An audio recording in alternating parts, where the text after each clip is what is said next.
Joining me now with more Clinton supporter and senior fellow at the New Leaders Council, Krystal Ball, and spokesman of the leading pro-Trump super PAC and Navy SEAL veteran, Carl Higbie. Great to see you both. Thanks, Megyn. Great to see you, Megyn. First, let me start with you, Carl. Oh, boy. Why don't they just shut up about the women and how big they're supposed to be? You know, Megyn, this is a little bit ridiculous. I see us in the middle of a presidential campaign, probably the most turmoil, the one we've seen in recent years. And we're sitting here talking about whether Donald Trump called some woman fat 20 years ago. I just really don't see why the media is focusing on this when you have Hillary with, Benghazi emails, lying under oath, any number of other things. And we're sitting here talking about this. Well, the reason is because many people find that kind of objectification objectionable. And, you really shouldn't alienate half the country, women, and you shouldn't alienate 70% of the country who are overweight. It's like, unfortunately, it's a good way to lose votes. Yeah, it is a good way to lose votes. But the fact of the matter is here, look, Donald Trump has employed, look, his campaign spokeswoman, you just had her on, she's a woman. His communication director, a woman. His campaign, the CEO of his campaign is a woman. I know all these people. They love Donald Trump. They work well with him. They don't have any of these problems with him. So I don't understand, where these allegations are coming Carl, from. not to put too fine a point on it, but they're all very beautiful, and none of them is overweight. The question that these stories are raising, Krystal, is whether, as this allegation in this sworn affidavit suggested, quote, Mr. Trump does not like fat people and wants to make sure he has pretty people working as the face of his organizations. Well, and here's the big problem for him, Megyn. Do you think that anyone out there read that story and was shocked and said, oh, no, Mr. Trump would never treat women that way? Of course not. Because his comments over the years and continuing into this presidential election campaign have reflected a man who puts a lot of priority, perhaps first priority, on the way that a woman looks, grading them on a 1 to 10 scale. He told a female reporter in this campaign that she had her job because she was beautiful.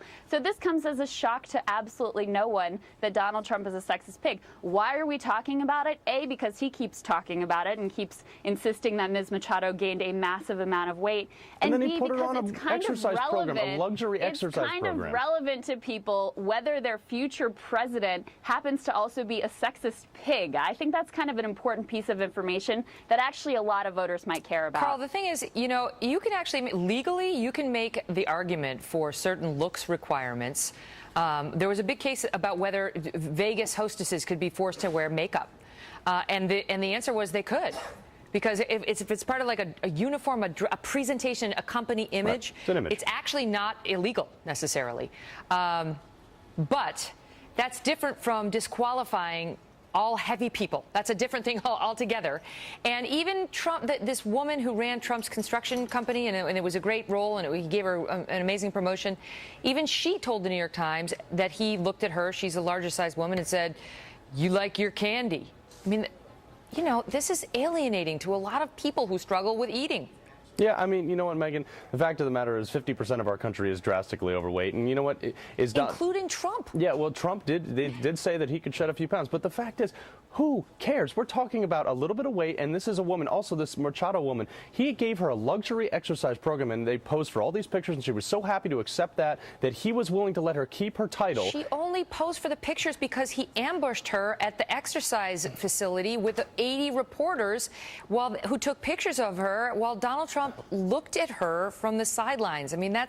That is what happened there. He didn't ambush her. He was on his paid, luxury fitness program. She says he did. Now, she also says a lot of other things, but the fact of the matter is she was on his luxury exercise program, and he allowed her to keep her title, and he worked with her, and he said he defended her job because she was overweight, and then Carl, helped her get back down to weight. Come on, Megyn. If I could help you with this, there's a very simple response to what we have seen on camera in terms of Mr. Trump's treatment of Ms. Machado, and it's called an apology.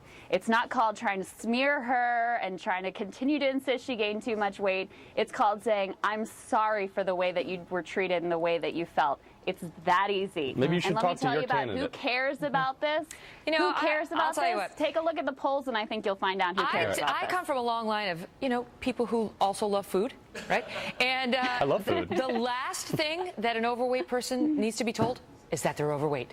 That's the last thing. Like, trust me, I know. So It doesn't help. Look, I was a fat go. kid in middle school. I get it. Well, now you're a Navy SEAL, so nobody feels bad for you. All right, great to see you both. Thank you, Megyn. You're like Thanks, the Megyn. most elite athletes in the country. Okay, so far, 2016.